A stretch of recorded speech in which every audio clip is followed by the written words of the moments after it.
दोस्तों एक बार फिर से आपका कृष्णा क्लासेस यूट्यूब चैनल में बहुत बहुत स्वागत है। मैं शिव। आज हम हिंदी के नेक्स्ट टॉपिक कारक चिन्हों पर चर्चा करेंगे और बहुत ही सरल तरीके से उनके एग्जाम्पलों सहित पूरे कारक चिन्हों को आसानी से समझेंगे। ठीक है, देखिए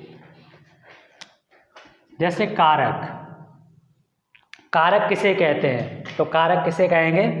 वे शब्द जिनका क्रिया के साथ प्रत्यक्ष या अप्रत्यक्ष रूप से संबंध होता है क्या कहलाते हैं? कारक कहलाते हैं। ठीक है, यानी वे शब्द जिनका क्रिया के साथ क्या हो, चाहे वो प्रत्यक्ष रूप से आए या प्रत्यक्ष रूप से आपको वहाँ दिखाई न दें, लेकिन क्रिया से संबंध हो, वो आपके क्या कहलाते हैं? कारक चिन्ह कहलाते हैं। बात समझ पा रहे हो? तो देखिए अब कारक चिन्ह कौन कौन से होते हैं। एक क्वेश्चन यहाँ से बनता है, आपको सेंटेंस दे देगा, उससे पूछेगा कौन सा कारक चिन्ह है विभक्ति का। ठीक, अब देखिए कारक चिन्ह है, जैसे अगर हम हिंदी की बात करते हैं दोस्तों, तो हिंदी में हमारे कितने कारक चिन्ह होते हैं? हिंदी में हमारे 8 कारक चिन्ह होते हैं। कितने होते हैं? 8 कारक चिन्ह होते हैं। मैं लिख भी देता हूं अगर आप चाहो तो। अगर हिंदी में कारक चिन्हों की बात करते हैं, यहाँ पर देखिए तो कितने होते हैं? 8 होते हैं। आपको यहाँ देखिए 1 2 3 4 5 6 7 8 8 कारक चिन्ह है। ठीक, 1 मिनट में हम इस पर चर्चा करते हैं, पर एग्जाम्पलों साथ इन्हें देख लेंगे। देखिए कर्ता ने, तो कर्ता का कारक चिन्ह क्या है? ने है। कर्म को, तो कर्म का कारक चिन्ह क्या है? को है।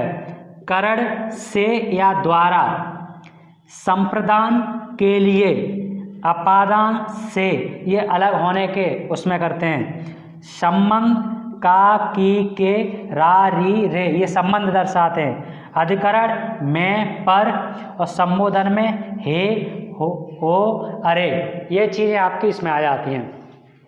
अब बात क्या आती है, देखिए एक प्रश्न हमारा इससे जैसे पूछा जाता है, एक कह रहा हमारा ये करण और अपादान दोनों का कारक चिन्ह क्या होता है? से होता है। फिर कैसे इसको हम देखते हैं, तो देखिए अपादान, अपादान से स्टार्ट हो रहा है, तो अ माने होता है अलग होना। यानी जब आप अलग होने के संबंध में किसी सेंटेंस में ये संबंध को देखेंगे तो वो हमारा क्या कहलाएगा? अपादान कारक कहलाएगा। जैसे पेड़ से पत्ते गिरते हैं, लड़का छत से कूदता है, तो ये चीज़ें विभिन्न हमारी किस में आ जाएंगी। ठीक है, हम एक एक एग्जाम्पल के साथ इसको देख लेते हैं, समझ लेते हैं। ठीक है, जैसे हमारी कर्ता की बात आती है, किसकी बात आती है? कर्ता की बात आती है, तो कर्ता कारक किसे कहेंगे?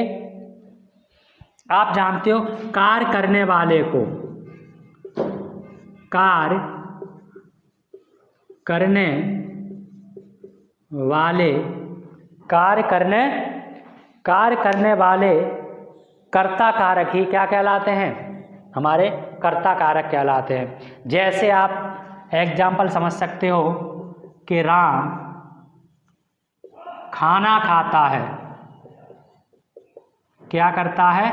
तो राम यहाँ पर कौन सा है? कर्ता कारक है। कौन काम कर रहा है? राम कार्य कर रहा है। ठीक है, ऐसे कर्म, ऐसे प्रत्येक का अलग अलग का आप देखें। जैसे कर्म की बात करें, कर्ता जिसे सर्वाधिक चाहता हो, कर्ता क्या हो? जिसे सर्वाधिक चाहे। जैसे कहेंगे राम पत्र पढ़ रहा है, राम पत्र पढ़ता है, तो इसमें आपका आ गया।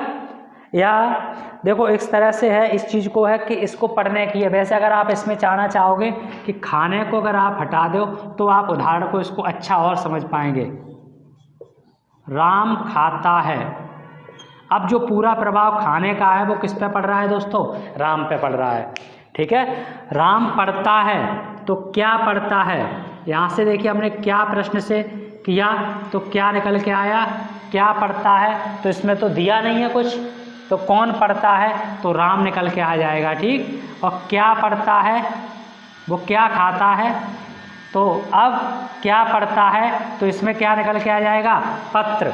तो पत्र पर ज़्यादा जोर दिया जा रहा है, तो कौन सा कारक हो गया? यहाँ पर हमारा कारक हो गया कर्म कारक। ठीक है, राम पत्र पढ़ता है, या कह सकते हैं राम पत्र को पढ़ता है। आप समझ पा रहे होंगे, राम पत्र को पढ़ता है। तो ये चीज़ें इसमें आ जाएंगी, ठीक है। जैसे अगर और बात करते हैं करण की, राम करण से क्या होगा, राम कलम से पत्र लिखता है, लिखता है। तो से देखिए कलम और पत्र में संबंध दर्शा रहा है, से वर्ड, तो ये क्या हो जाएगा हमारा, यहाँ पर हो जाएगा करण कारक। समझ पा रहे हैं, बड़ा सरल है। केवल चीज़ों को आपको ये कर्ता ने कर्म को करण से, संप्रदान के लिए अपादान से, अधिकरण में पर, इस तरह से संबंध काकी के, संबोधन हेयर, ये चीज़ आपको याद होनी चाहिए, तो आप इसे आसानी से कर सकते हैं। संप्रदान को भी आप समझ सकते हैं, इसको लिख सकते हो आप लोग। जैसे आप कह सकते हो इसके लिए कि बालक दूध के लिए रोता है,